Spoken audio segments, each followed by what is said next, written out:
Hey everybody, JC here with another T&I toy review, and today's review is in association with MarvelousNews.com, your #1 news source for everything Marvel. And for today's review, we're going to take a look at the new Marvel Infinite Series 4-inch Sandman figure from Hasbro. Actually, we're going to look at both the regular version of Sandman and then the variant all-sand version of Sandman in this review. And both figures come packaged in the same style of packaging we've seen with all the Infinite Series figures.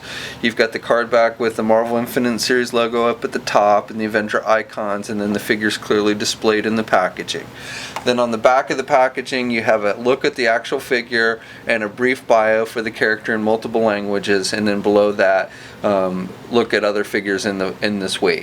And both the bios for both figures are exactly the same. The only difference in the back is that one shows the regular version and the other shows the all sand version. Okay, so let's get these figures open and take a look at what's inside. Okay, so here's a look at the figures outside of the packaging. And for the intents of this review, we're going to basically focus on the regular version. Both figures, as far as sculpting and articulation and scale and all that, are exactly the same between the two figures. So the only difference is the paint apps. And so the one is obviously made to look like mostly as human form, while the other version is meant to look like an all sand version of the character. So as far as paint details go and everything, I think they've done a pretty good job. Now on my regular version, I do have a few blemishes. On his face, there's a few marks here on this cheek. You can see he's got some kind of weird mark there. And then on his neck, you can see some green bleeding through there on the seam for the neck. And then finally on his fist, or his open sand hand, you can see there's this big green splotch of paint on my figure. Now this, I'm sure, is just unique to my figure, but just I wanted to point that out. But other than that, the paint apps are pretty good on this figure. He's got the dark green stripes with the light green stripes for the sweater, and then he's got the all brown pants and the black shoes. He's got the belt sculpted on. The face sculpt itself, I think, is really nice. In fact, though, when I first took this figure out of the packaging, the first thing I thought about, though, when I saw this face was not really Sandman, but another classic Spider-Man villain, and that would be old Harry Osborn, the Green Goblin. And so my feeling was, if you ever wanted to have a maskless Green Goblin figure, this head would make perfect for that. So, and in fact it does. So, if you have that Marvel Universe Green Goblin figure, you can just pop the head off and you can put old Sandman heads on Osborn's body, and voila, you now have a maskless Green Goblin figure. And I think, this head sculpt looks every bit as much like an evil Norman Osborn. So even has like the hair like we see with Osborn, with the little weird curliness. So I think this head sculpt definitely would make a good swap for that Green Goblin figure. The paint apps on the fists, on the sand fists that they've given him, are also pretty nice.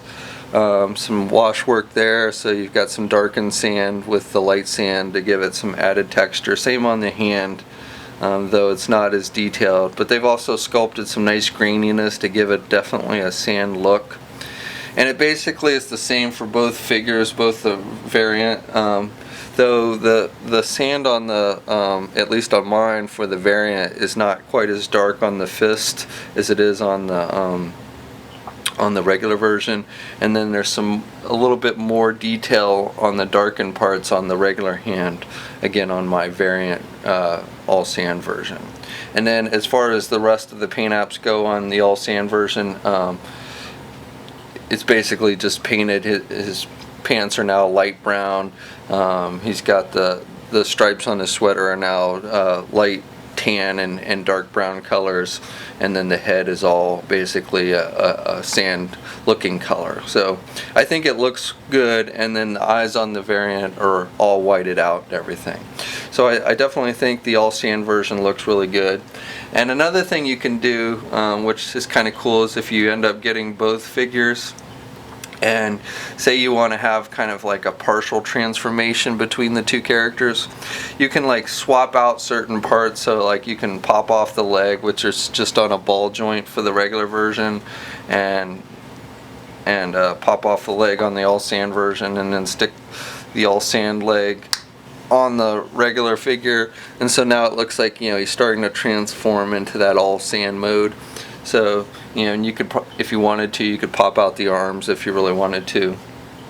The head swaps aren't quite as good. Definitely the all sand head, because the neck still has the skin tones, doesn't look as good. However, if you wanted to put like the human head on the all sand version, that looks pretty decent. So, you know, if you wanted to have just the human head and the rest of the all sand body, I think that would work pretty good. So the figure stands just a bit over 4.5 inches tall. So overall, I would say it's a pretty good height. I remember Sandman being a pretty tall character for the most part. So here he is next to some of his former Sinister Six buddies. And you can see he's maybe just a little bit taller than Mysterio. And then here he is next to Kraven the Hunter, and again he's maybe just a little bit taller than Kraven. And then finally Electro, and they're about, if you count the tip of Electro's electric bolts on his head, they're about the same height.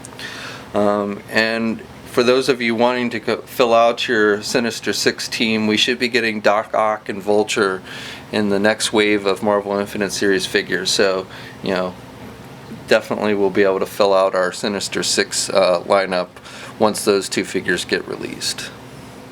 And just one more size comparison, here he is next to my Amazing Spider-Man figure. This is the first Amazing Spider-Man figure released in the Marvel Universe line, so he's definitely taller than Spider-Man. I'd say that maybe the Spider-Man figure is a little bit on the short side, but even still, I think, you know, it works pretty good. So articulation on this figure is a little bit better than like the Bishop figure that we looked at the other day. It's still not as nice as articulation we've seen on older Marvel Universe figures and such, but it is a little bit better than that Bishop figure, at least. Now, one thing I will note is on both the regular version and the Sandman variant version, the joints, especially in the legs, on my figure have become very loose pretty quickly, so I don't know if that's something that'll be a problem with all the Sandman figures, but definitely it's a little bit of an issue on the two I got. I also couldn't help but notice that the waist piece for this figure seems like maybe a little bit small, or the legs, his thighs seem kind of big. They kind of seem big for this waist piece. It's not anything too major, but it is something I've kind of noticed. But for articulation, the head is just on a ball joint, so he has really no up or down movement with this figure. He can turn his head left and right without any problems. The arms are attached at the shoulder with your standard ball hinge joint, so he can get his arms out all the way, and he's got good rotation there. There is no bicep swivel. There is a single hinged elbow, so he can bend his elbow about that much, and he does have swivel at the elbow, which is good. And I did forget to mention in my Bishop review that figure does have swivels at the elbow. However, that particular figure, the way they cut the elbow joint, he really can't bend his elbow very well, and so it really didn't do that figure much good one way or the other, but it does have it, so I just wanted to note that. There's no wrist articulation with this figure. This figure does have a midsection joint, which is something the Bishop figure did not, which is nice. So he does have rotation there at the midsection, and he does have a little bit of up and back movement there. No waist swivel with this figure. Legs are attached with those ball joints, so he can do the splits about that much. He can get his leg forward about that much, and he can get his legs kind of out and back. This figure does have double jointed knees, so he's got good bending at the knees. And then he does, I believe, have ankle pivots. However, the pants, the way they're sculpted, they go over the ankle joint, and so that does restrict the movement of the foot a fair amount. So you really can't get a whole lot. You can kind of turn it a little bit, and it has a little bit, not really much in the way of up or down movement, because of again the way the pants are sculpted. So really you can just get some kind of turning with the feet, and that's about it. I think it's got ankle pivots in there. I can't see the joint very well, but again it really doesn't do the figure any good because of the way the pants are sculpted. And then he's got 2 peg holes on the bottom of his feet. Okay, so that's my review. Overall, I think these are fairly decent figures. I'm glad to see some articulation has been added back into these figures, but definitely we still could use some more. Definitely not on par with the older figures yet. So, it's a step in the right direction, but I definitely want to see more articulation on these figures going forward. But otherwise, I think the figures look good. I think the sculpting and everything is nice. And if you end up getting both figures, then you can kind of mix and match parts between the two, which is kind of cool. I also think that head sculpt makes for a great maskless Harry Osborn. So that's another plus to the figure in my opinion. And then finally it rounds out, helps you round out your Sinister Six team if you've got the Mysterio, Electro, and Kraven, and soon to be released Vulture and Doc Ock. So definitely I would say if you find this figure on the shelves, it's probably worth picking up. So that's my review. As always, we ask please leave a comment, let us know what you think. Also, there's a full gallery of images for these figures on marvelousnews.com. There's links in the descriptions below if you want to check those out. And as always, as I said, please leave a comment, let us know what you think. If you're so inclined, please like the video. And if you haven't already, please subscribe. And until next time, I'll catch you later.